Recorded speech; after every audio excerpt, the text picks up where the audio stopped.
Life divine பயில்வதற்காக நம் அனைவரையும் இந்த இணையதளத்தின் மூலம் ஒருங்கிணைத்து இந்த நல்ல வாய்ப்பினை நமக்கு அருளியுள்ள பகவானுக்கும் ஸ்ரீ அன்னைக்கும் நமது நன்றியையும் வணக்கத்தையும் தெரிவித்துக் கொள்வோம். இத்தருணத்தில் மனதில் எழும் ஒவ்வொரு எண்ணத்தையும், இங்கு நாம் பேசும் ஒவ்வொரு வார்த்தையையும் அவர்களுக்கு காணிக்கையாக சமர்ப்பிப்போம். அனைவருக்கும் மாலை வணக்கம். நம்ம இப்பொழுது லைஃப் டிவைன்ல புக் 2 சாப்டர் 10, அதனுடைய தலைப்பு knowledge by identity and separative knowledge. போன செஷன்ல பேராகிராஃப் 6 and 7 பார்த்தோம். இந்த செஷன்ல பேராகிராஃப் 8 பார்க்கலாம். என்ன போன செஷன்ல பார்த்தோம் என்பதை சற்று நினைவு கூறலாம்.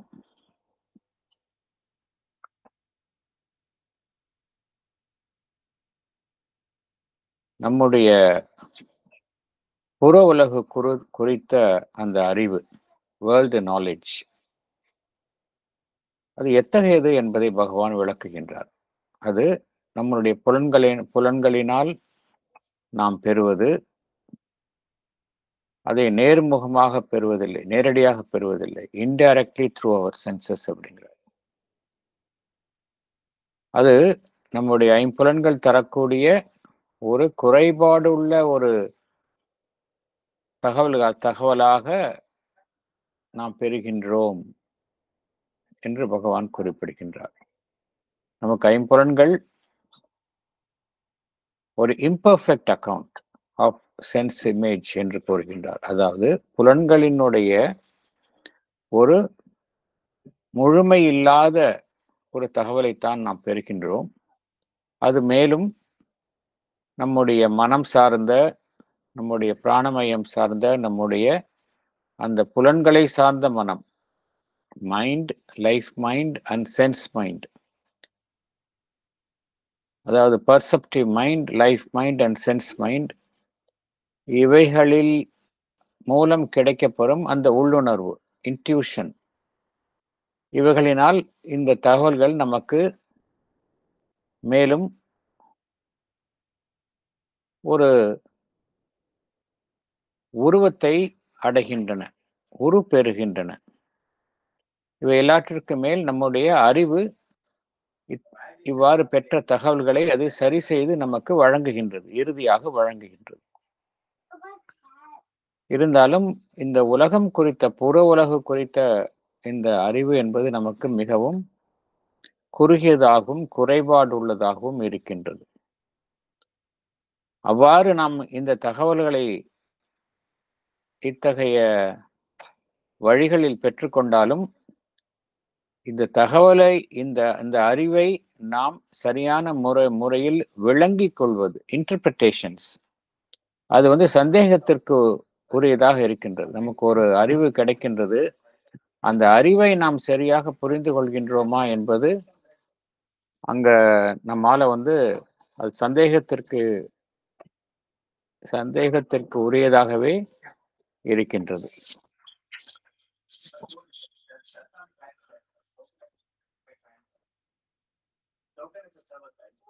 ஆகையினால் இந்த சரி செய்வதற்காக நாம் என்ன செய்கின்றோம்? இந்த அறிவை சரி செய்வதற்காக என்ன செய்கின்றோம்? நம்மளுடைய கற்பனா சக்தி, ஊகிக்கும் திறன், உள்நோக்கி பார்த்தல், அறிவின் மூலம் சீர்தூக்கி பார்த்தல், பரிசோதித்து பார்த்தல், இந்த வகையிலெல்லாம் நாம் பெற்றுள்ள தகவலை நாம் மேலும் முழுமையாக்கிக் கொள்ள முயற்சிக்கின்றோம். மேலும் விஞ்ஞானத்தின் மூலமாக நாம் ஐம்புலன்களின் மூலமாக பெறக்கூடிய தகவல்களை விஞ்ஞானத்தின் மூலமாக நாம் சரி செய்து கொள்கின்றோம். இவ்வாறுதான் நமக்கு புற உலகு குறித்த அந்த அறிவு நமக்கு நம்மை வந்து அடைகின்றது. இவ்வாறு இருந்தாலும் கூட பகவான் என்ன கூறுகின்றார், அவ்வாறு பெறப்பட்ட இது ஒரு முடிவான ஒரு அறிவு என்பது நிச்சயத்தன்மையற்ற இல்லாததாகவும் சந்தேகத்திற்கு உரியதாகவும் இருக்கின்றது.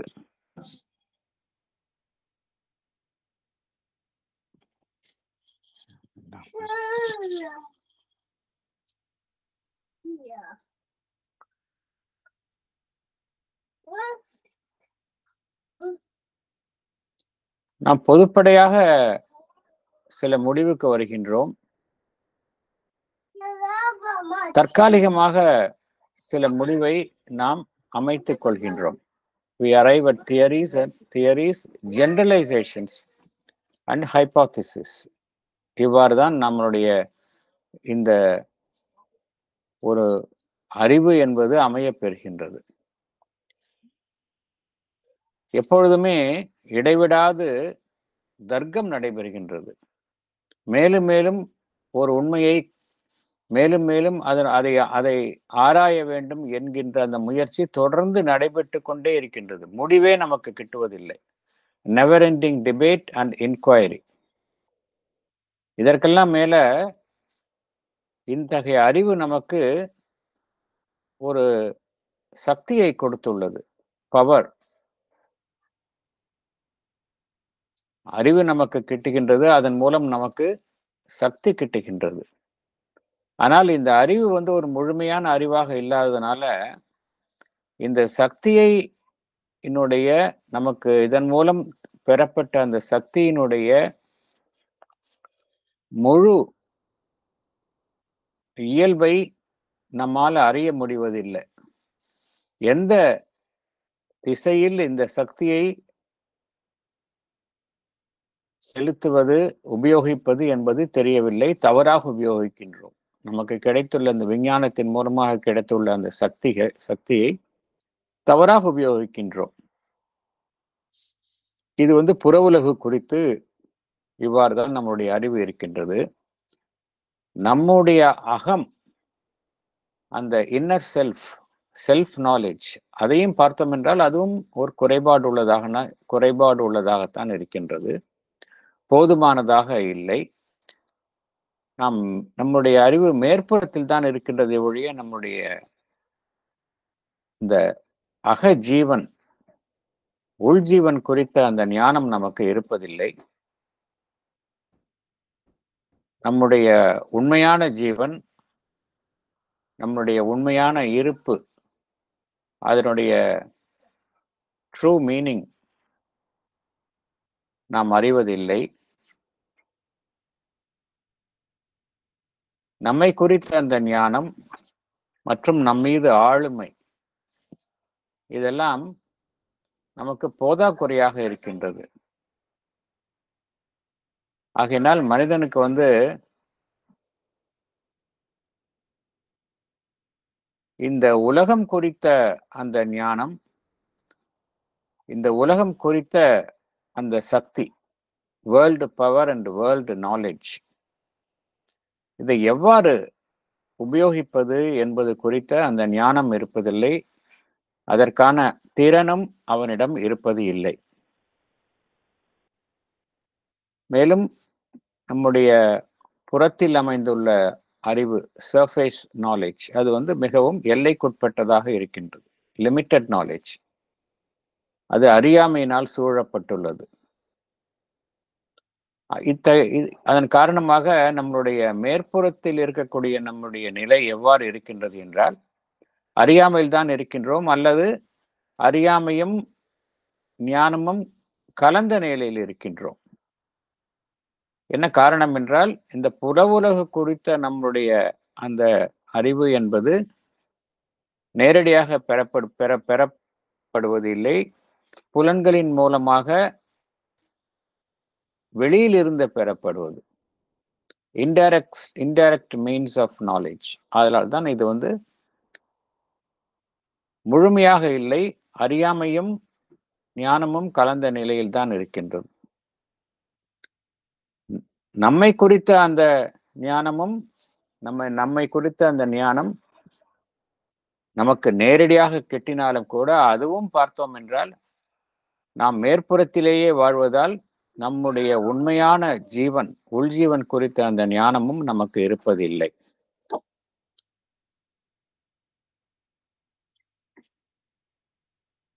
மிகவும் ஒரு சூப்பர்ஃபிஷியல் நாலேஜ், மேற்புறமாக இருக்கக்கூடிய அறிவின் மூலமே நம்மை நாம் அறிந்து வைத்துள்ளோம்.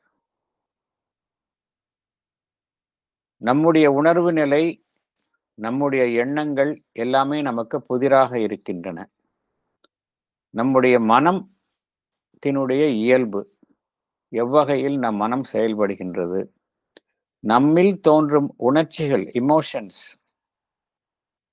அதனுடைய தோற்றம் என்ன, எதனால் அவைகள் தோன்றுகின்றன, இதெல்லாமே நமக்கு பார்த்தோம் என்றால் நமக்கு புரியாத புதிராக இருக்கின்றன. நாம் ஏன் இவ்வுலகத்தில் இருக்கின்றோம், நம்முடைய பிறப்பிற்கு காரணம் என்ன, நம்முடைய முடிவிற்கு காரணம் என்ன என்பதை நாம் அறிய முடிவது இல்லை. வாழ்வினுடைய முக்கியத்துவம் குறித்தும் அந்த வாழ்வினுடைய செயல்பாடுகளும் நமக்கு புரிவது இல்லை. எல்லாமே நமக்கு புதிராக இருக்கின்றது. இது என்ன காரணம் என்றால் பகவான் என்ன கூறுகின்றார், நமக்கு ரியல் செல்ஃப் நாலேஜ், நம்மை குறித்த அந்த ரியல் செல்ஃப் நாலேஜ் இருப்பதில்லை. அதே போல இந்த real world knowledge,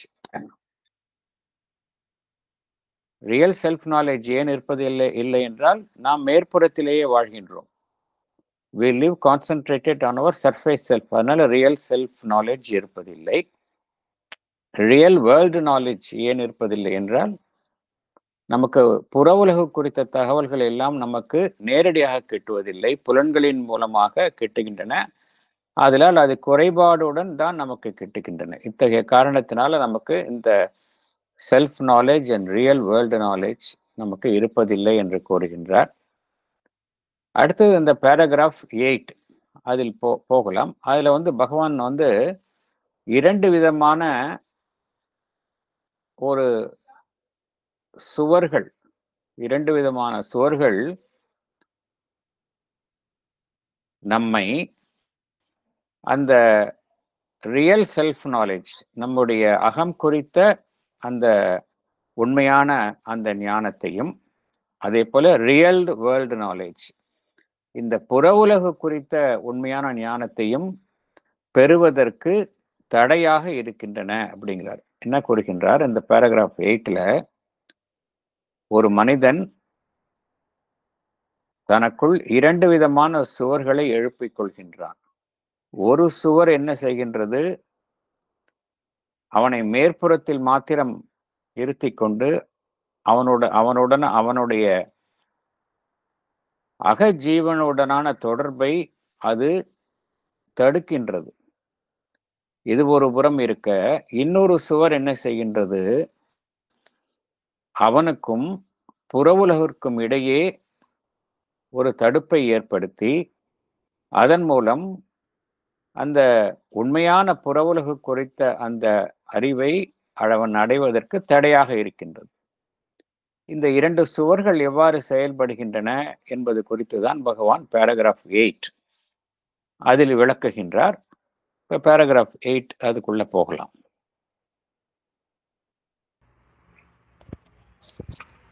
Chapter 10, Knowledge by Identity and Separative Knowledge, paragraph 8.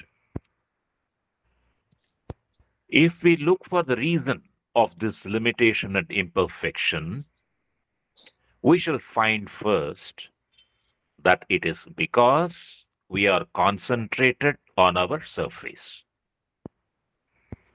The depths of self, the secrets of our total nature, are shut away from us behind a wall created by our externalizing consciousness,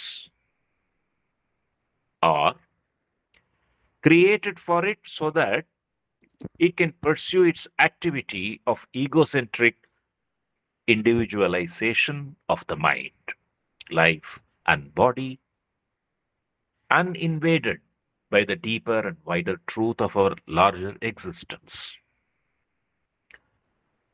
Through this wall, we can look into our inner self and reality only through the crevices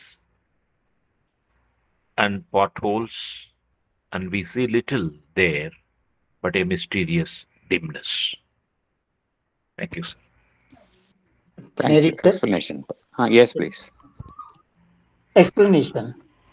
We have seen that we have limitations and imperfection in our self-knowledge and world knowledge. This is because we are concentrated on our surface self. The depths of self, the secrets of our total nature are shut away from us behind a wall created by our externalizing consciousness. We are so engrossed in our external activities of our mind, life, and body that we have lost complete contact with our inner self.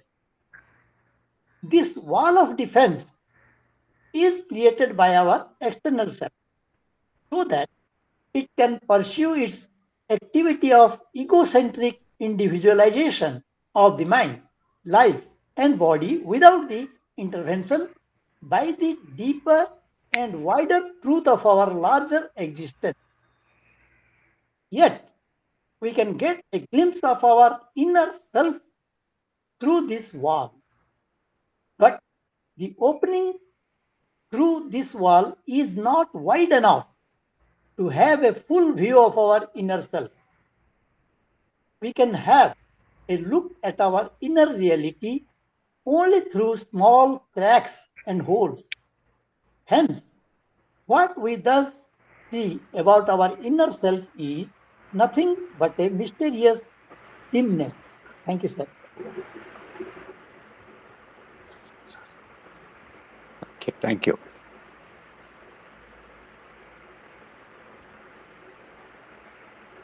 இங்கே பகவான் ஒரு முக்கியமான கருத்தை கூறுகின்றார்.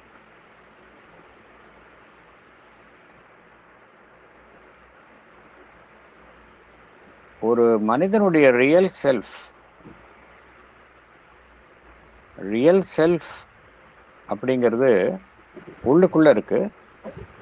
இந்த real self அப்படிங்கிறது outer mind, outer life, outer body, வெளியில இருக்க விஷயம்.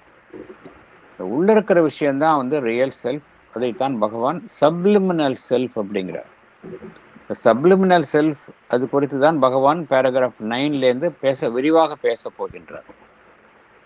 ஸோ இந்த சப்லிமினல் செல்ஃப் குறித்த ஒரு ஆரம்ப கட்ட அறிமுகமாக இங்கே கூறுகின்றார். சப்லிமினல் செல்ஃப் அப்படிங்கிறது சர்ஃபேஸ் செல்ஃப்லேருந்து மாறுபட்டது. சப்லிமினல் செல்ஃப் அப்படிங்கிறது தான் ரியல் செல்ஃப். சப்லிமினல் செல்ஃப் அப்படிங்கிறது நமக்கு மாத்திரம் சொந்தம் இல்லை, அது பிரபஞ்ச ரீதியான ஒரு அமைப்பு. சப்லிமினல் செல்ஃப் என்பது பிரபஞ்ச ரீதியான ஒரு அமைப்பு. அந்த சப்லிமினல் மைண்ட் அப்படிங்கிறது காஸ்மிக் மைண்டோட தொடர்பில் இருப்பது. சப்லிமினல் லைஃப் என்பது காஸ்மிக் லைஃபோட தொடர்பில் இருப்பது. சப்லிமினல் பாடி என்பது அந்த காஸ்மிக் மெட்டீரியல் லெவலோட தொடர்பில் இருப்பது. ஸோ ரியல் செல்ஃப்ங்கிறது அதுதான். ஆனால் மனிதன் என்பவன் வந்து இந்த பரிணாம வளர்ச்சியில அந்த பயணத்துல முதல்ல அவன் என்ன செய்யணும் அப்படின்னா அவனை வந்து தனித்துவம் படுத்திக்கணும், இண்டிவிஜுவலைஸ் பண்ணிக்கணும். ஃபார் எக்ஸாம்பிள், இண்டிவிஜுவலைஸ் பண்ணிக்கல அப்படின்னா என்ன ஆகும் அப்படின்னா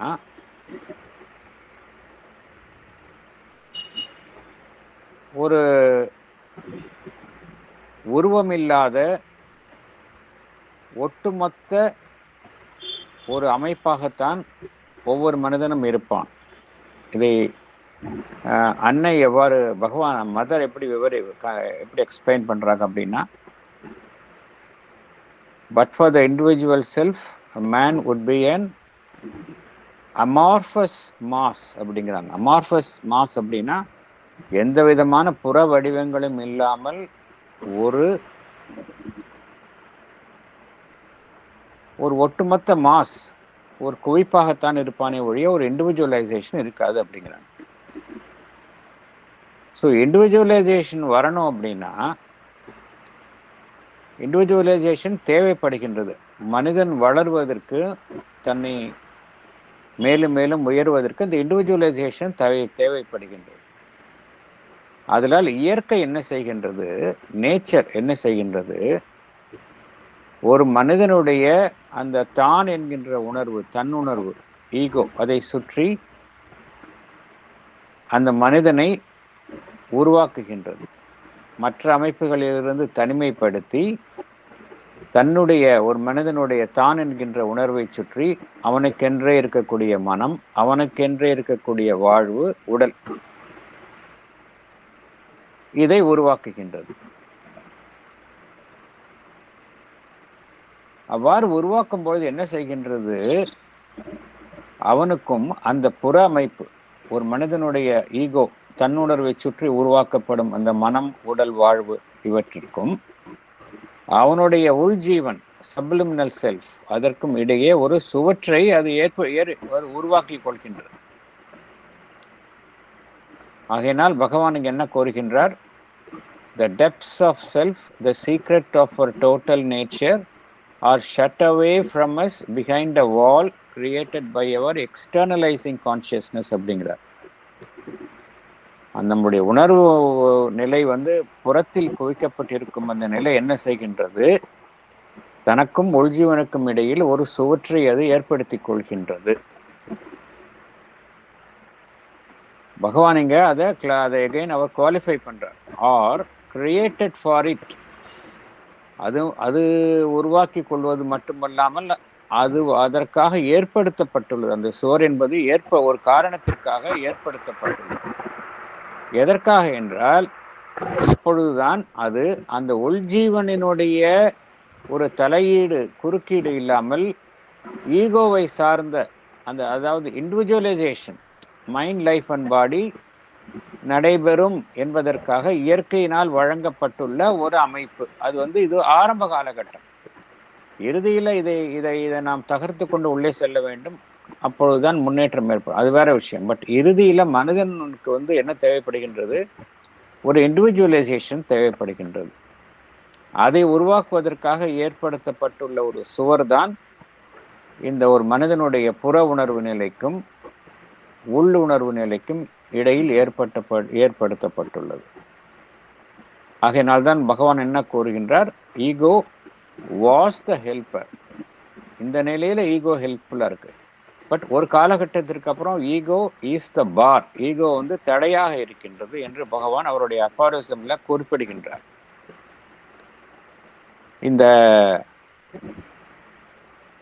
ஆகையினால இந்த சுவர் என்ன செய்கின்றது, ஒரு மனிதனுடைய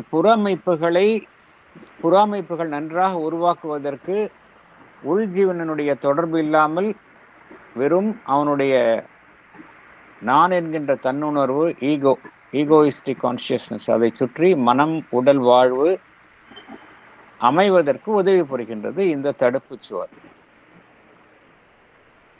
இந்த பகவான் என்ன கூறுகின்றார், இந்த சுவர் எப்படி இருக்கின்றது என்றால், நம்மால் அந்த சுவற்றை துடைத்து கொண்டு உள்ளே நம்முடைய அகஜீவன், அதை நம்மால பார்க்க முடிவது இல்லை. இருப்பினும் நமக்கு அவ்வப்பொழுது அந்த அகஜீவனினுடைய அந்த ஒரு குறுகிய ஒரு பார்வை நமக்கு கிட்டுகின்றது, கிளிம்ஸ் கிடைக்குது. ஏன் அப்படின்னா, அந்த இடத்துல அந்த சுவர்ல திறப்பு முழுமையாக இல்லை, சின்ன சின்ன துளைகளாகவும் சின்ன சின்ன இடைவெளிகள் இருக்கின்றன. அதன் மூலம் நமக்கு என்ன கிடைக்கின்றது என்றால், அவ்வப்பொழுது நம்முடைய உண்மையான ஜீவனினுடைய தரிசனம் நமக்கு கிட்டுகின்றது. இருப்பினும் அது முழுமையாக இல்லாததுனால நமக்கு அது ஒரு புதிராக இருக்கின்றது. அந்த நமக்கும் நம்முடைய உள்ஜீவனுக்கும் புறஜீவனுக்கும் அல்லது அந்த எக்ஸ்டர்னல் கான்ஷியஸ்னஸ் அதற்கும் உள்ள இருக்கக்கூடிய அந்த ரியல் செல்ஃப் அதற்கும் இடையில் உள்ள அந்த அந்த இடைவெளி அதுக்கு இடையில் உள்ள அந்த சுவற்றில் நமக்கு சற்றும் ஒரு அந்த திறப்பு முழுமையாக இல்லாதனால நமக்கு அகஜீவன் குறித்த அந்த அறிவு என்பது எப்பொழுதுமே புதிராகத்தான் இருக்கின்றது. ஏன்னா அந்த அந்த அந்த ஓப்பனிங் கிளியரா இல்லை. வெறும் பகவான் என்ன கூறுகின்றார், சின்ன சின்னதாக தான் இருக்கு, கிராக்ஸ் அண்ட் கிழவு. We can look into our inner self and reality only through crevices and portholes அப்படிங்கிறார். அதில் என்ன இருக்கு? கிரெவிசஸ்னா சின்ன சின்ன கேப்ஸ், போர்ட்ஹோல்ஸ்னா சின்ன சின்ன துளைகள் தான் இருக்கின்றது. அதில் தான் we see little there but a mysterious dimness. அங்கே எதுவுமே பார்ப்பதில்லை. அவ்வாறு பார்த்தாலும் அங்கே என்ன கிடைக்கின்றது? ஒரு புதிரான ஒரு மங்கலான ஒரு ஒரு இதைத்தான் நாம் தரிசனத்தை தான் நாம் காண்கின்றோமே ஒழிய ரியல் செல்ஃப் அதனுடைய பார்வை நமக்கு கிட்டுவது இல்லை என்று பகவான் குறிப்பிடுகின்றார். அடுத்தது போகலாம்.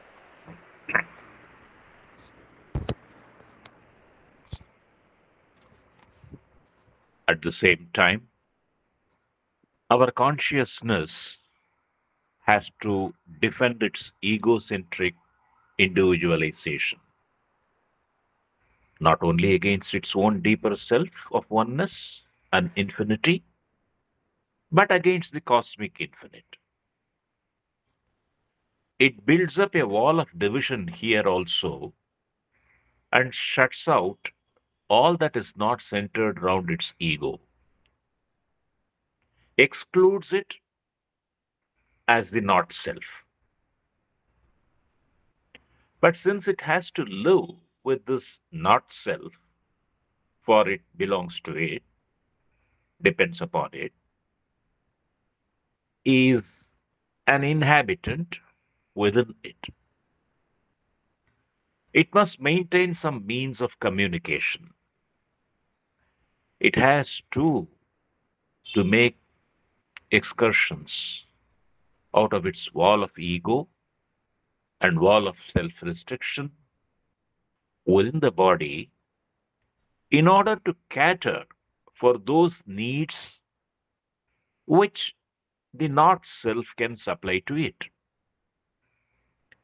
It must learn to know in some way all that surrounds it so as to be able to master it and make it as far as possible a servant to the individual and collective human life and ego.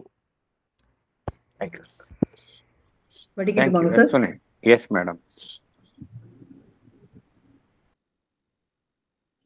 Our consciousness has to defend its individuality not only against its deeper self, but also against the cosmic infinite. It builds a wall around itself and shuts out all that is not self. But it has to live with this not self, the external world. Because it belongs to it, depends on it, and is living within it. Therefore, it must maintain some means of communication with the external world. It has to go out of its wall of ego and the wall of self-restriction within the body so that the needs of the individual self are satisfied by the external world. Our individual self gains knowledge of all that surrounds it so that it can gain mastery over it. The surrounding world is made as far as possible, a servant to the individual and collective human ego. Thank you, sir. Thank you, madam. Thank you.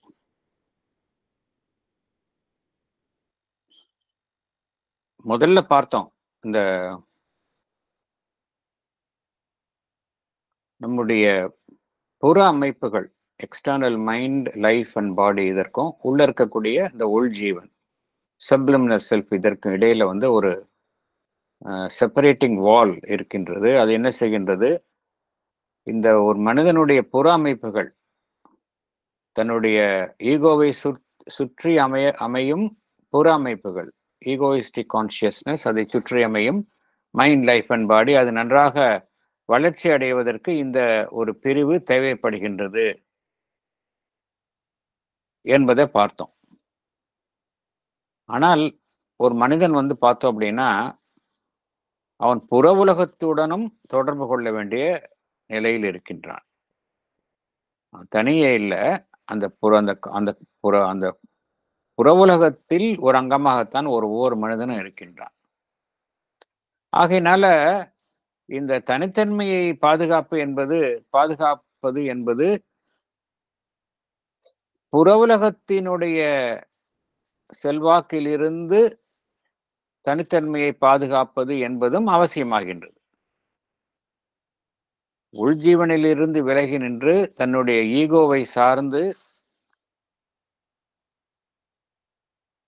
அந்த மனம், உடல் வாழ்வு வளர்ச்சி அடைவதற்கு அந்த ஒரு inner வால் அது தேவைப்படுகின்றது. அதே போல புற உலகத்தில் இருந்து ஒரு மனிதன் புற உலகத்தினுடைய செல்வாக்கில் இருந்து தன்னை பாதுகாத்துக் கொள்வதற்கு அந்த புற உலகத்திற்கும் தனக்கும் இடையில் ஒரு சுவற்றை எழுப்புகின்றான். அதன் மூலம் அந்த பாதுகாப்பை அவன் அமைத்துக் கொள்கின்றான்.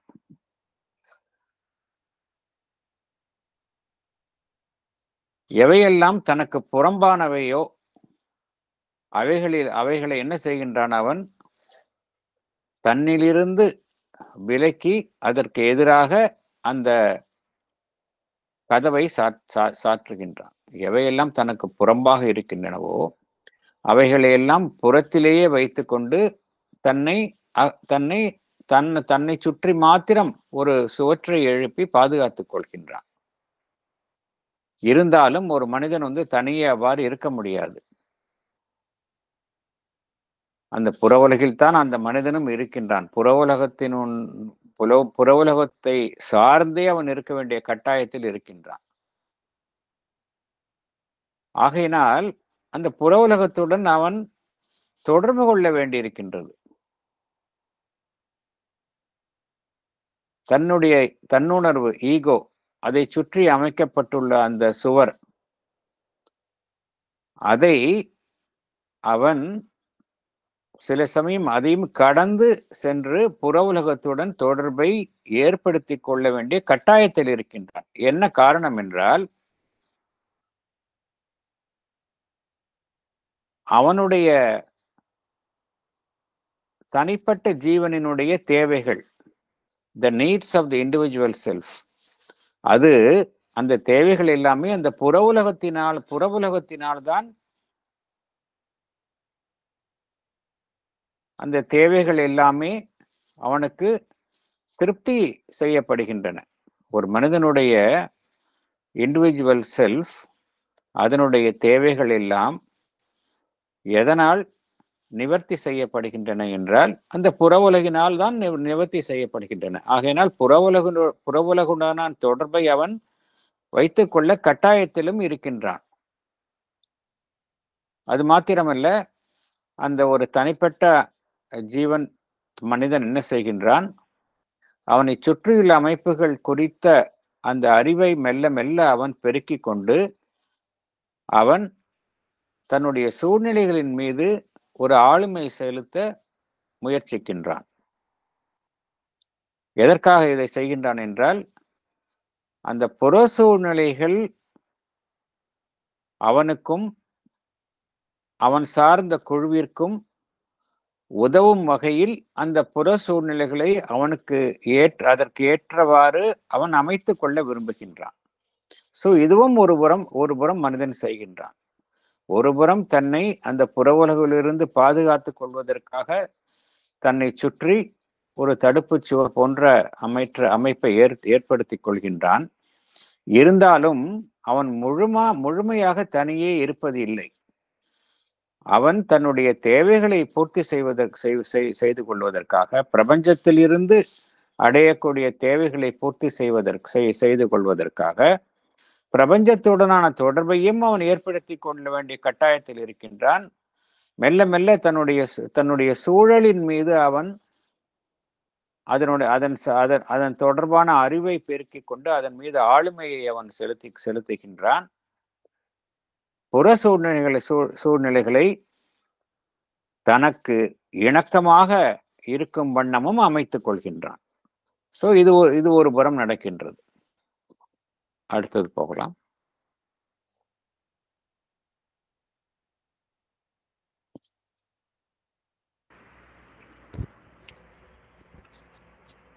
The body provides our consciousness with the gates of the senses through which it can establish the necessary communication and means of observation and action upon the world, upon the not self outside it. The mind uses these means and invents others that supplement them, and it succeeds in establishing some construction, some system of knowledge which serves its immediate purpose or its general will to master partially and use this huge alien environmental existence or deal with it where it cannot master it. But the knowledge it gains is objective. It is mainly a knowledge of the surface of things or of what is just below the surface, pragmatic, limited, and insecure. Thank you. Explanation படிங்க sir. படிக்கிட்டீங்களா? படிங்க madam. Our consciousness can establish the necessary communication and means of observation with the outer world through the gates of senses provided by our body. Our mind uses these means and also invents other means to supplement this knowledge. It constructs some system of knowledge which serves its immediate purpose or helps its general will to partially master its strange environmental existence. Where it is unable to master, it learns how to deal with the external world. But the knowledge thus it gains is mainly a knowledge of the surface of things, or it may be of what is just below the surface, the limited and insecure. It only serves as a practical use. Thank you, sir. Thank you. நாம் பார்த்தோம், ஒரு மனிதன் தனிப்பட்ட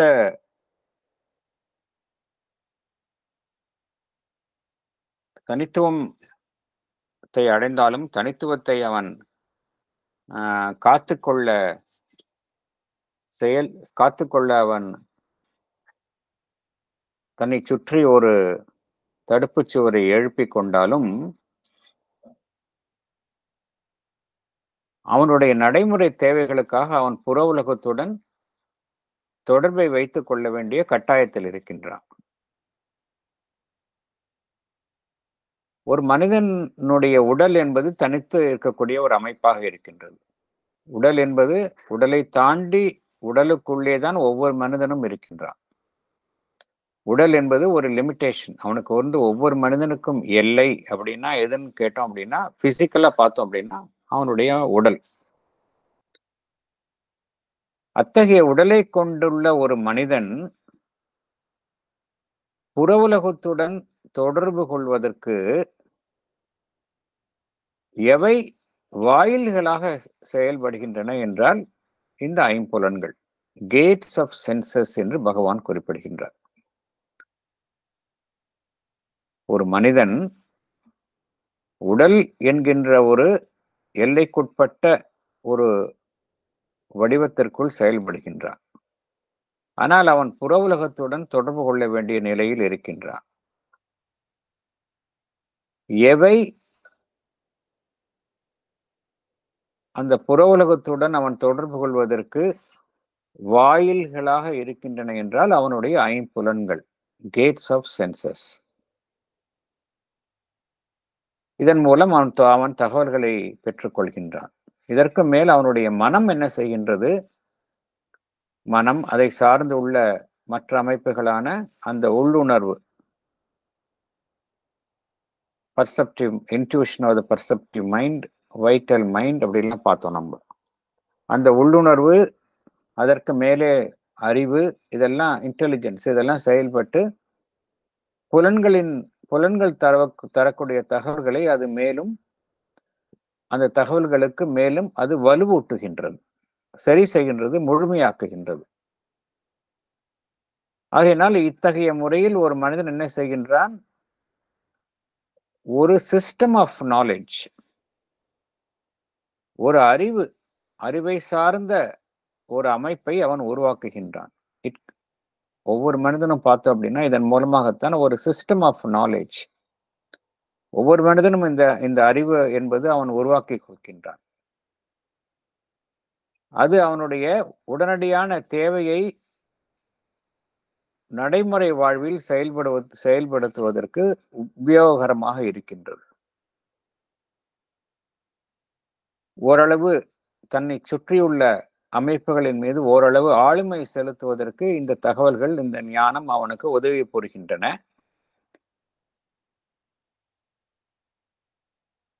முழுமையாக அவன் ஆளுமை செலுத்த முடியாத நிலையில் அவன் என்ன செய்கின்றான்? அந்த புற உலகத்தை எவ்வாறு கையாளுவது என்பதை அவன் ஒவ்வொரு மனிதனும் தெரிந்து வைத்து கொண்டிருக்கின்றான். உதாரணத்திற்கு பார்த்தோம் என்றால், இந்த இயற்கை பேரிடர்களை நம்மால முழுமையாக நம்மால் அவைகளை கட்டுப்படுத்த முடிவதில்லை. நம்முடைய சக்தியினுடைய அவைகளினுடைய செயல்பாடு நம்முடைய சக்திக்கு மீறி நடைபெறுகின்றன. இருந்தாலும் அவைகளை நாம் எவ்வாறு கையாளுவது, ஒரு பேரிடர் வந்தால் எவ்வாறு கையாளுவது என்பதை தெரிந்து வைத்துக் கொண்டுள்ளோம். அதன் மீது ஆளுமை செலுத்த முடியவில்லை எனினும் அவைகளை எவ்வாறு கையாளுவது என்பதை தெரிந்து வைத்துக் கொள்கின்றோம். இதைத்தான் பகவான் குறிப்பிடுகின்றார். பகவான் கூறுவதை பார்த்தோம் அப்படின்னா, the mind uses these means and invents others that supplement them, and it succeeds in establishing some construction, some system of knowledge which serves its immediate purpose or its general will to master partially and use this huge alien environmental existence. ஏன்னா ஒரு மனிதனை பொறுத்த வரைக்கும் பார்த்தோம் அப்படின்னா, இந்த புற சூழல் என்பது அவனுக்கு முற்றிலும் புதியது. அதனால்தான் பகவான் ஹியூஜ் ஏலியன் என்வைரன்மெண்டல் எக்ஸிஸ்டன்ஸ் அப்படிங்கிறார். அதன் மீது ஓரளவு ஆளுமை செலுத்துவதற்கு இந்த அறிவு உபயோகமா இருக்கின்றது. அல்லது or deal with it where it cannot master it. நம்மால ஆளுமை செலுத்த முடியவில்லை எனினும் அதை எவ்வாறு கையாளுவது என்பதை நாம் தெரிந்து வைத்துக் கொண்டுள்ளோம். இதெல்லாம் ஒரு மனிதனுக்கு இந்த அறிவு இத்தகைய சக்திகளை, திறன்களை வழங்குகின்றது. இருந்தாலும் இந்த நாலேஜ் இது அப்ஜெக்டிவ் நாலேஜ் தான். அப்ஜெக்டிவ் நாலேஜ்னா என்ன அர்த்தம்? நமக்கு புறத்தில் உள்ள விஷயங்களை நம்முடைய ஐம்புலன்களின் மூலமாக கண்டறிவது, அதுதான் அப்ஜெக்டிவ் நாலேஜ் என்பது. நமக்கு உள்ளே இருக்கக்கூடிய விஷயத்தை நம்முள்ளே நாம் அதனுடன் முழுமையாக அடையாளம் கொண்டு நம்முடைய ஒரே அங்கமாக பாவித்து அதை நேரடியாக அறிவது சப்ஜெக்டிவ் நாலேஜ். ஆனால் அப்ஜெக்டிவ் நாலேஜ் என்பது நமக்கு புறத்தில் உள்ள விஷயங்களை நம்முடைய ஐம்புலன்களின் மூலமாக அறிவது. இந்த நாலேஜ் எப்படி எத்தகையது என்று பகவான் விளக்குகின்றார். இது எல்லாமே எல்லாமே மேற்புறத்தில் காணக்கூடிய விஷயங்கள் அப்படிங்கிறார். It is mainly a knowledge of the surface things அப்படிங்கிறார். அதுதான் நம்ம அறிகின்றோம் அப்படிங்கிறார். அல்லது மிஞ்சி மிஞ்சி போனா அந்த மேற்புறத்திற்கு சற்று கீழ் உள்ள தகவல்கள் or of what is just below the surface, இதைத்தான் நம்ம அறிந்து வைத்துள்ளோம். அத்தகைய தகவல்கள் நமக்கு நடைமுறையில் தான் உபயோகரமா இருக்கின்றன. பிராக்மேட்டிக்னு என்ன அர்த்தம்? நடைமுறையில் செயல்படுவதற்கு, நடைமுறை வாழ்வில் செயல்படுவதற்கு உபயோகரமாக இருக்கின்றன. மிகவும் எல்லைக்குட்பட்ட நிலையில் லிமிட்டட், அத்துடன் தான் அந்த தகவல்கள் நமக்கு கிடைக்கின்றன. அது மாத்திரம் இல்ல, இன்செக்யூர் அப்படிங்கிறார். இன்செக்யூர் என்றால் என்ன அர்த்தம் அப்படின்னா, அந்த தகவல்கள் உறுதியாக இல்லை, நிச்சயத்தன்மையற்றவைகளாக இருக்கின்றன. அந்த தகவல்கள் எல்லாம் பார்த்தோம் அப்படின்னா நமக்கு ஒரு உறுதியான ஒரு தகவல்களாக இல்லை, நிச்சயத்தன்மையற்றவைகளாக இருக்கின்றன. இன்செக்யூர் நாலேஜ், அதுதான் இன்செக்யூர் நாலேஜ் அப்படிங்கிறது. கன்ஃபர்ம்டு நாலேஜ் அப்படிங்கிறது அந்த நாலேஜில் எதுவும் மாற்றமே இருக்காது. ஆனால் இன்செக்யூர் நாலேஜ் அப்படிங்கிறது அந்த நாலேஜ் இன்னைக்கு இந்த சமயத்தில் அது நாலேஜாக இருக்கும், அடுத்த சமயத்தில் அது நாலேஜாக இருக்காது. அதுதான் இன்செக்யூர் நாலேஜ் அப்படிங்கிறது. இவ்வாறு தான் நாம் புற உலகத்துடன் நம்முடைய தொடர்பு ஏற்படுத்தப்பட்டுள்ளது. இவ்வகையில் தான் நாம் செயல்படுகின்றோம் என்று பகவான் குறிப்பிடுகின்றார். அடுத்தது போகலாம். அப்ப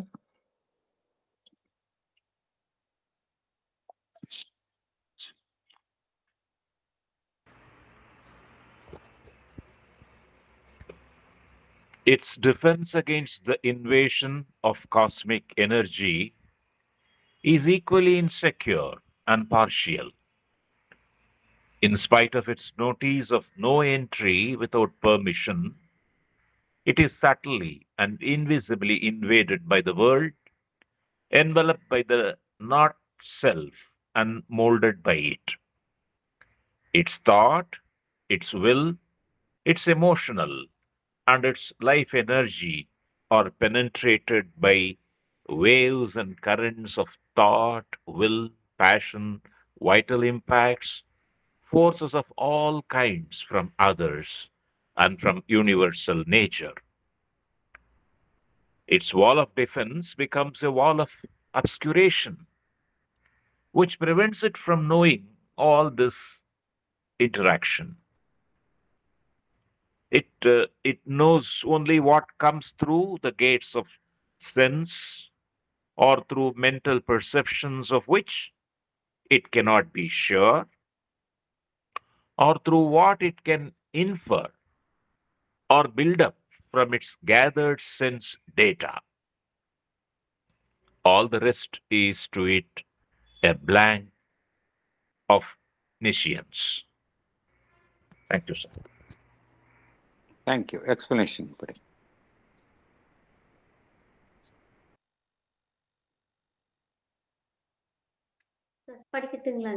Yes, madam.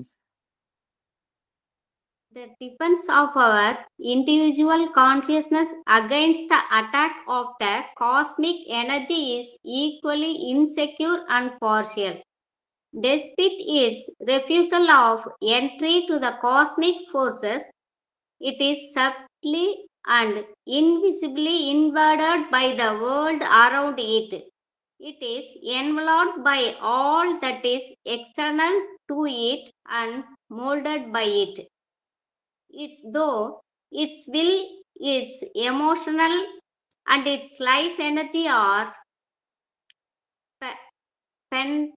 penetrated by waves and currents of thought, will, passion, and vital impact, forces of all kinds from others and from universal nature.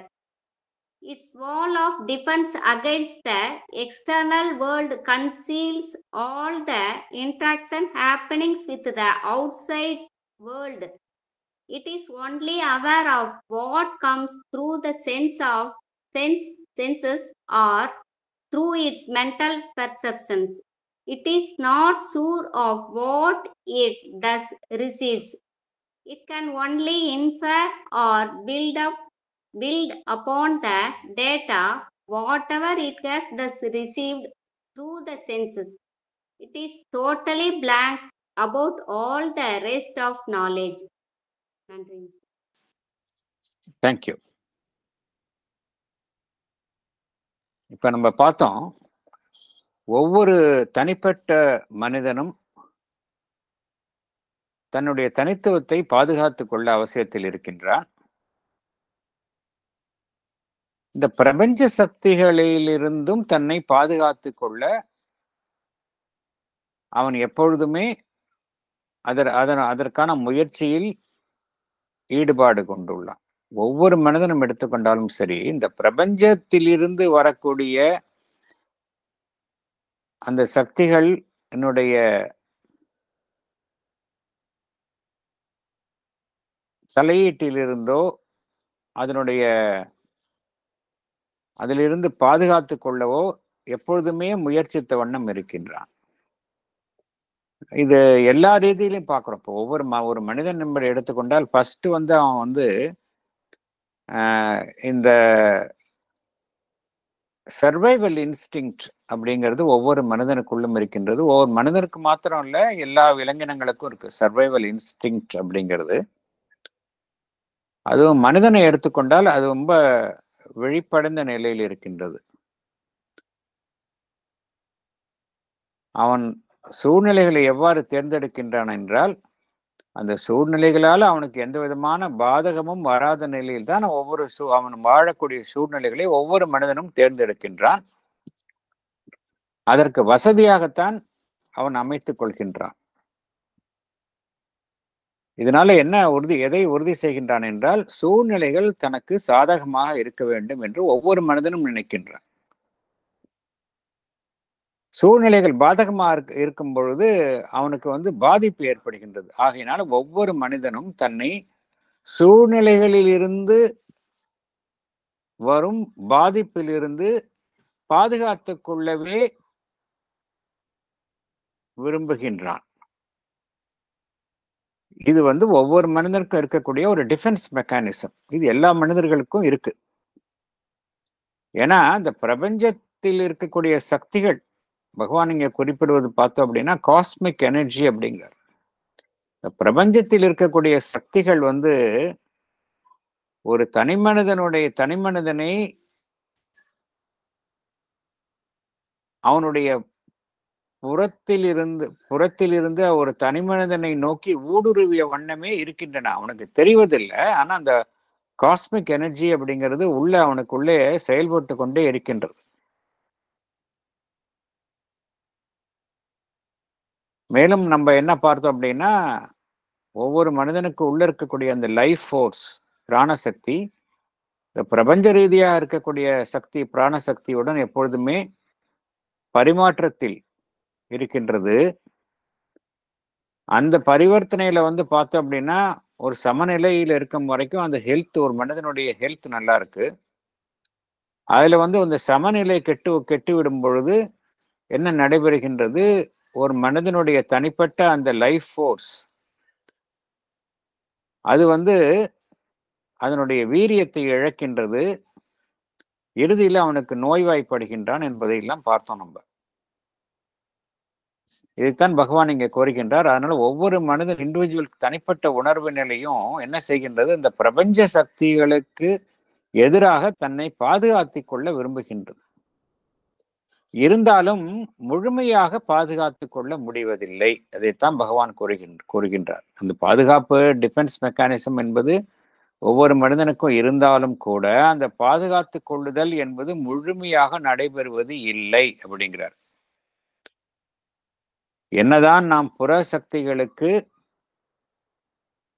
எதிராக நம்முடைய கதவுகளை மூடி வைத்திருந்தாலும் அவைகள் நம் அனுமதியின்றி நமக்குள் நுழைகின்றன என்று பகவான் குறிப்பிடுகின்றார். பகவான் ரொம்ப அழகாக கூறுகின்றார். In spite of its notice of no entry without permission, it is subtly and invisibly invaded by the world அப்படிங்கிறார். எது? நம்முடைய அந்த கான்சியஸ்னஸ், இண்டிவிஜுவல் கான்சியஸ்னஸ் இருக்கே, அது குறித்து பகவான் என்ன கூறுகின்றார்? Its defense against the invasion of the cosmic energy is equally insecure and partial அப்படிங்கிறார். In spite of its notice of no entry without permission, it is subtly and invisibly invaded by the world, enveloped by the not self and molded by it அப்படிங்கிறார். எவையெல்லாம் ஒரு மனிதனுக்கு புறம்பாக இருக்கின்றதோ அதனால்தான் ஒவ்வொரு மனிதனும் சூழப்பட்டுள்ளான். அது மாத்திரமல்ல, அதனால் அந்த மனிதன் உருவாக்கப்படுகின்றான், வார்க்கப்படுகின்றான் என்று பகவான் குறிப்பிடுகின்றார். enveloped by the not self and molded by it அப்படிங்கிறார். அதே போல பகவான் என்ன கூறுகின்றார்? இட்ஸ் தாட், இட்ஸ் வில், அதாவது இட்ஸ்னா என்ன அர்த்தம்? அந்த தனிப்பட்ட உணர்வு நிலையினுடைய அப்படின்னு அர்த்தம். இந்த இண்டிவிஜுவல் கான்சியஸ்னஸ் அதனுடைய its thought, its will, its emotional and its life energy are penetrated by waves and currents of thought. வெளியிலிருந்து வரக்கூடிய எண்ண அலைகள், waves and currents of thought, எண்ண அலைகள் மாத்திரம் அல்ல, வெளியிலிருந்து வரக்கூடிய அந்த சங்கல்பங்கள், வெளியிலிருந்து வரக்கூடிய அந்த பேஷன், ஆசாபாசங்கள், வைட்டல் இம்பாக்ட்ஸ், பிராண ரீதியான தாக்குதல்கள், vital impacts, forces of all kinds from others and from universal nature. இப்ப மற்றவர்களுடன் பழகும் பொழுது அவர்களிடமிருந்து சக்தி நமக்குள் ஊடுருவுகின்றது. அது சாதகமாகவும் இருக்கலாம், பாதகமாகவும் இருக்கலாம். அதைத்தான் பகவான் இங்கே கோருகின்றார். forces of all kinds from others and from universal nature. இந்த பிரபஞ்ச ரீதியான இயற்கையினுடைய சக்தியில் இருந்தும் நமக்கு சக்திகள் நம்முள் ஊடுருவுகின்றன அப்படிங்கிறார். இதெல்லாம் நடைபெற்று கொண்டே இருக்கின்றது, நமக்கு தெரிவதில்லை. அதான் விஷயம், அங்க நமக்கு தெரிவது இல்லை அப்படிங்கிறார். It's wall of defence. So நம்ம ஏற்கனவே பார்த்தோம், நமக்கு வெளியில நம்ம ஒரு சுவற்றை எழுப்பி வைத்துள்ளோம் அப்படிங்கிறத பார்த்தோம்.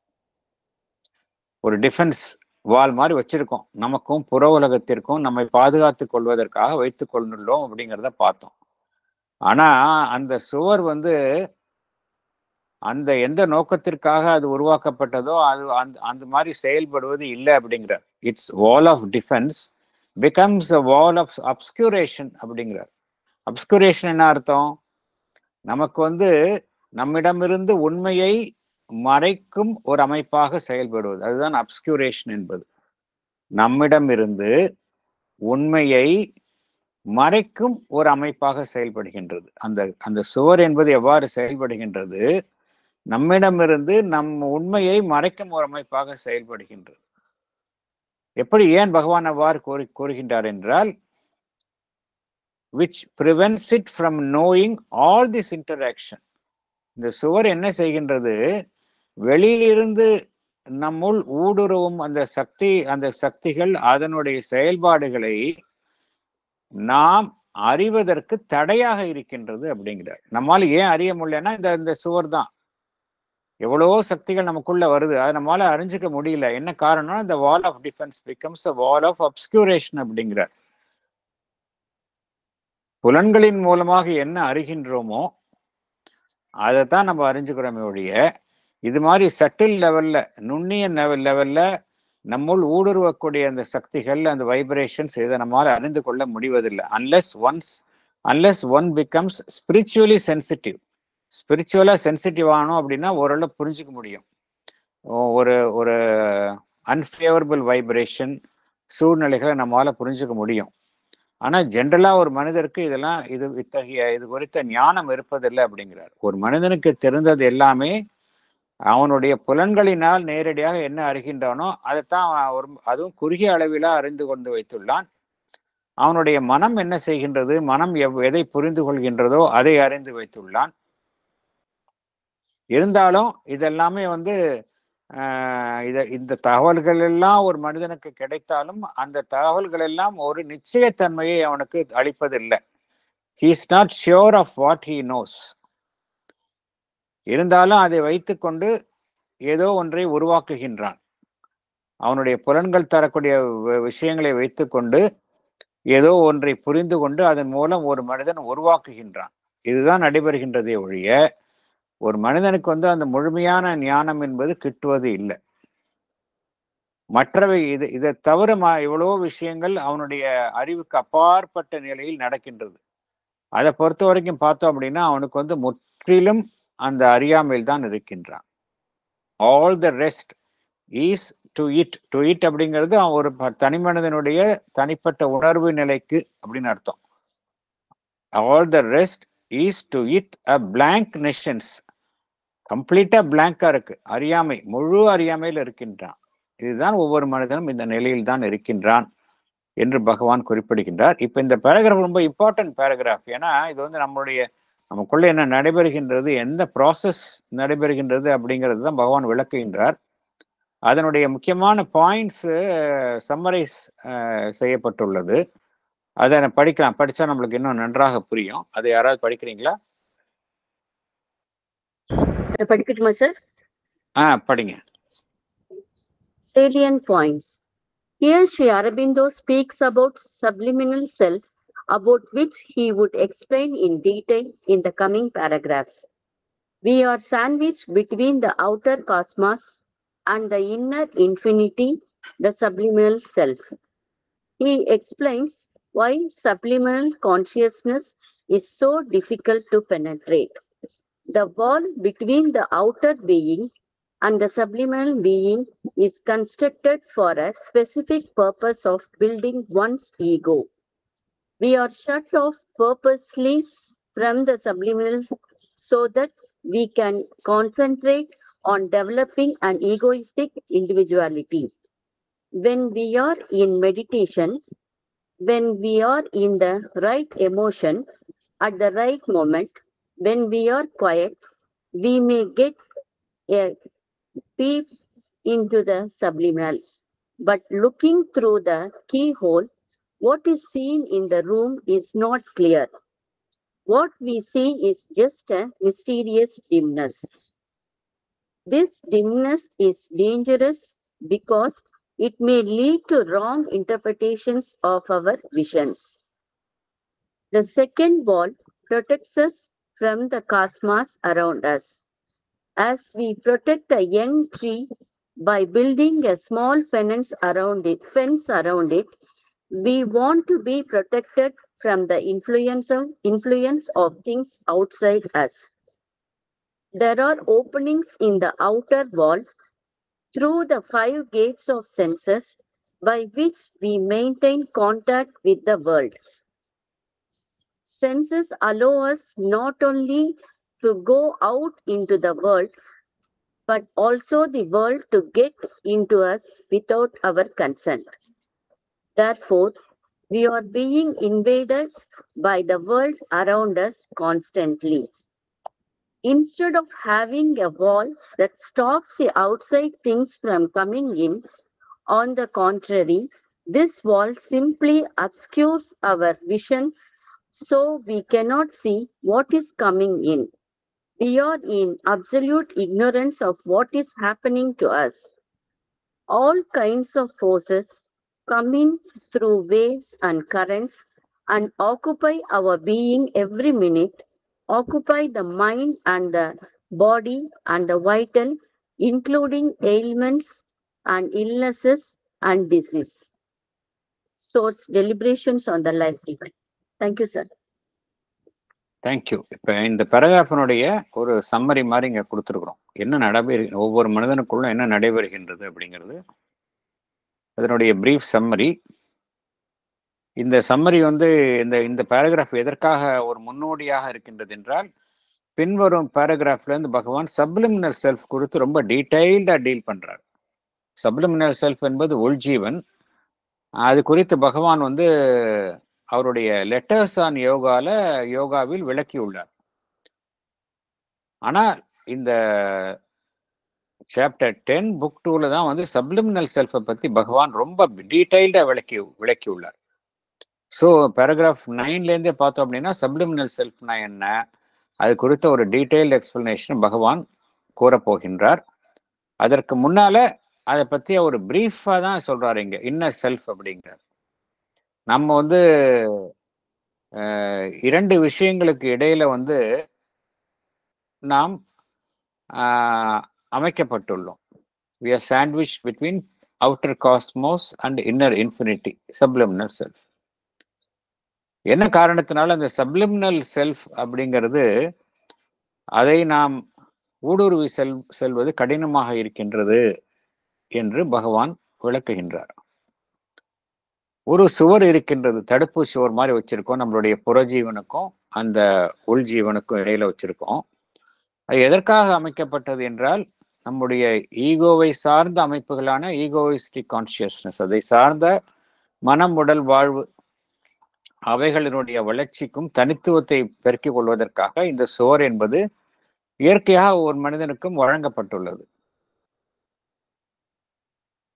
எதற்காக என்றால், நம்ம அப்பதான் வந்து நம்முடைய புறஜீவன்ல கான்சென்ட்ரேட் பண்ண முடியும் அப்படிங்கிறதுக்காக வழங்கப்பட்டுள்ளது. ஒரு காரணத்திற்காக இடைப்பட்ட அமைப்பு தான் அது.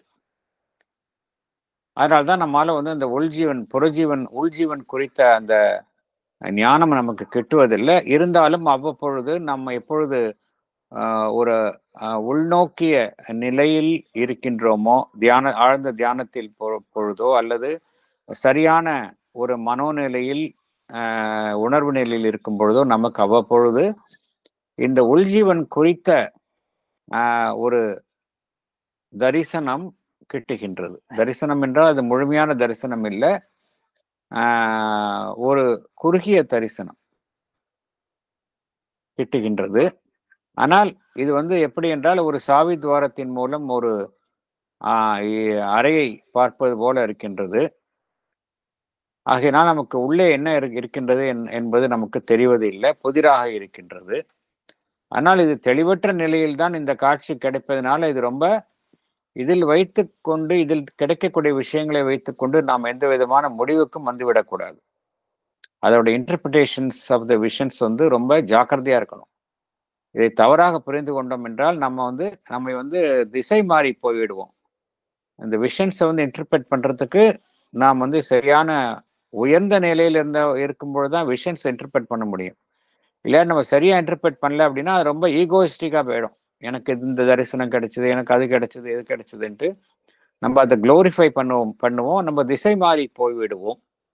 அதனால தான் இந்த டிம்னஸ் வந்து பகவான் வந்து கூறுகின்றார். இது வந்து மிஸ்டீரியஸ் டிம்னஸ் அப்படிங்கிறார். இரண்டாவது வால் சுவர் என்ன செய்கின்றது? நம்மை சுற்றியுள்ள அந்த பிரபஞ்சத்தில் இருந்து நமக்கு பாதுகாப்பு அளிக்கின்றது. வெளியிலிருந்து வரக்கூடிய சக்திகளினுடைய செல்வாக்கில் இருந்து நம்மை பாதுகாத்துக் கொள்ள அவைகள் உதவுகின்றன. இருந்தாலும் வெளி உலகத்துடன் நாம் தொடர்பு கொள்ள வேண்டிய ஒரு கட்டாயத்தில் இருப்பதனால நாம் ஐம்புலன்களின் மூலம் நாம் அந்த தொடர்பை ஏற்படுத்திக் கொள்கின்றோம். ஆனால் ஐம்புலன்களின் மூலம் நாம் வெளி உலகத்துடனும் தொடர்பு கொள்கின்றோம். அதே சமயம் வெளி உலகமும் நம்முடைய அனுமதியின்றி ஐம்புலன்களின் மூலம் நுழைகின்றன. அது மாத்திரமல்ல, நிறைய பிரபஞ்ச சக்திகள் நம்முள் பிரவேசிக்கின்றன, நம்மை தாக்குகின்றன. ஆனால் இது குறித்து நாம் அறியாமல் இருக்கின்றோம். ஏன் அறியாமல் இருக்கின்றோம் என்றால், எந்த சுவர் நமக்கும் அந்த பிரபஞ்சத்திற்கும் இடையில் ஒரு பாதுகாப்பு அரணாக இருக்கின்றதோ அது என்ன செய்கின்றது? நமக்கும் அந்த புற உலகத்திற்கும் இடையில் என்ன பரிமாற்றம் நடக்கின்றது என்பதை நமக்கு அது சரியாக தெரிவிப்பது இல்லை. அடுத்தது பார்த்தோம் அப்படின்னா, இந்த சக்திகளினுடைய தாக்கம் என்பது அலைகளாக மிகவும் சக்தி வாய்ந்த இயக்கங்களாக நம்முள் எப்பொழுதுமே நடைபெற்று கொண்டே இருக்கின்றன. நம்மளுடைய மனதை அவைகள் ஆக்கிரமிக்கின்றன, பிராணனை ஆக்கிரமிக்கின்றன, உடலை ஆக்கிரமிக்கின்றன. அவ்வப்பொழுது நமக்கு உடலில் தோன்றும் வியாதிகளுக்கும் அவைகள் காரணமாக இருக்கின்றன. ஆகையினால இதுதான் நடைபெற்று கொண்டிருக்கின்றது. பகவான் வந்து மேற்கொண்டு என்ன சொல்கின்றார்? இதையெல்லாம் மீறி எவ்வாறு மனிதன் அந்த உள்ஜீவனுடனான தொடர்பை ஏற்படுத்திக் கொள்வது என்பது பொறுத்து பேராகிராஃப் 9 விளக்குகின்றார். அதை நம்ம அடுத்த செஷன்ல இருந்து பார்க்கலாம். இல்லை வேற ஏதாவது தகவல், விளக்கம் கருத்துக்கள் பரிமாறிக்கொள்ள வேண்டும் அல்ல, பகிர்ந்து கொள்ளலாம்.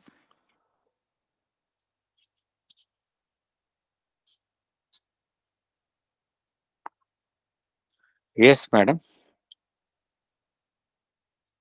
சார், அது இந்த சிந்தசிஸ் ஆஃப் யோகா இல்லைங்க, இப்ப இந்த பிரகிருதியின் 3 குணங்கள் அதுல இப்போ படிச்சேங்க சார். அது இதோட பொருத்தமா இருக்குதான்னு படிக்கிறேங்க சார். பாருங்க சார். படிங்க மேடம், படிங்க.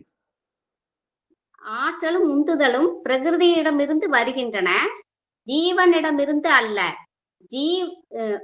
சாதகன் தனது மனமே செயல்களை செய்தது என்று தன் கருத்து எவ்வளவு தவறானது என்பதை புரிந்து கொள்கிறான். அவனது மனம் அவனில் ஒரு சிறு பாகமே. அது பிரகிருதியால் படைக்கப்பட்ட ஓர் இயந்திரம். ஒரு சிறுமி தன் பொம்மைகளை ஆட்டி பொம்மலாட்டம் நடத்துவதைப் போல் பிரகிருதி 3 பொது குணங்களையும் தனக்கே உரிய முறையில் இயக்கி வந்திருக்கிறாள். சாதகனின் அகங்காரம் எப்போதும் ஒரு கருவியாக, விளையாட்டு பொருளாகவே இருந்து வந்துள்ளது.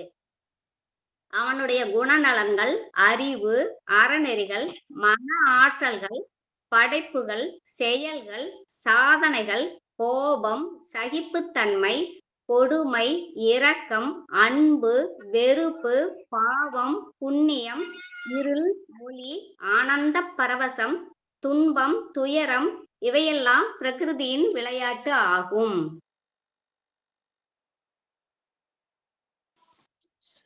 கரெக்ட். நம்முடைய mind, life and body external nature இருக்குல்ல, எக்ஸ்டர்னல் நேச்சர்ங்கிறது ஒரு ஃபோர்ஸ், அதுதான் பிரகிருதி அப்படிங்கிறோம். அதனுடைய ஆளுமையில் தான் செயல்படுகின்றது நம்மளுடைய external mind, life and body.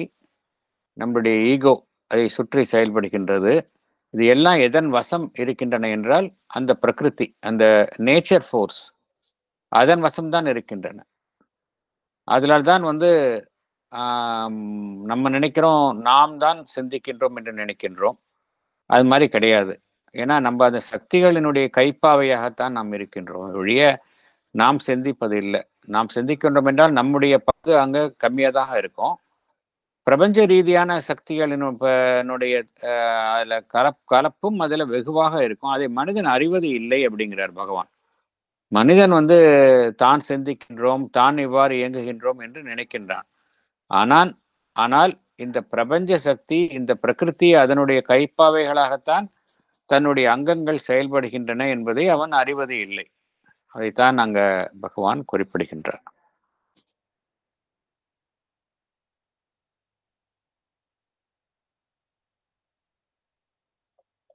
இப்போ இதுல இருந்து எப்படி வர்றது அப்படின்னா, ஒன் ஷுட் பிகம் கான்ஷியஸ். அதுதான் மதர் சொல்ற சொல்யூஷன். எப்படி அப்படின்னா, one should become more and more conscious of oneself. Conscious ஆனோம் அப்படின்னா இதோடைய செல்வாக்கில் இருந்து இப்போ எல்லா மனிதர்களும் இப்படிதான் செயல்படுறாங்களான்னு கிடையாது. அதை புரிஞ்சுக்கணும். எல்லா மனிதர்களுக்கும் அந்த கிரடேஷன் வேறுபடும். பகவான் சொன்னது எல்லாருக்கும் ஒரே மாதிரி இந்த இப்படிதான் இருக்கும்னு சொல்ல முடியாது. இதுல கிரடேஷன்ஸ் இருக்கு.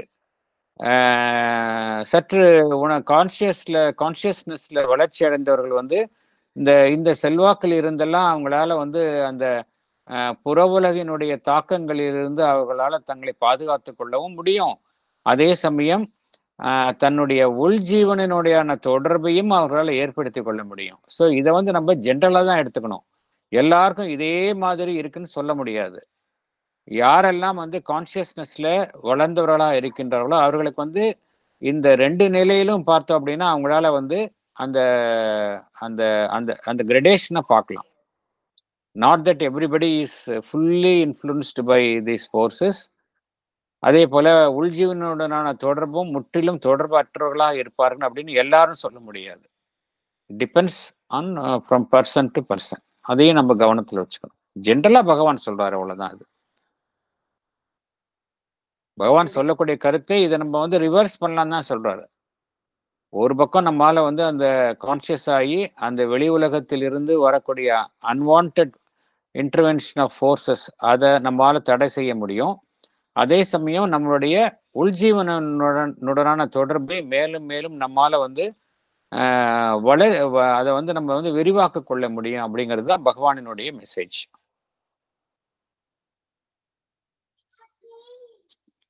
வேற எதுவும் கருத்துக்கள் இருந்தா பகிர்ந்து கொள்ளலாம், இல்லைன்னா நம்ம க்ளோஸ் பண்ணிக்கலாம்.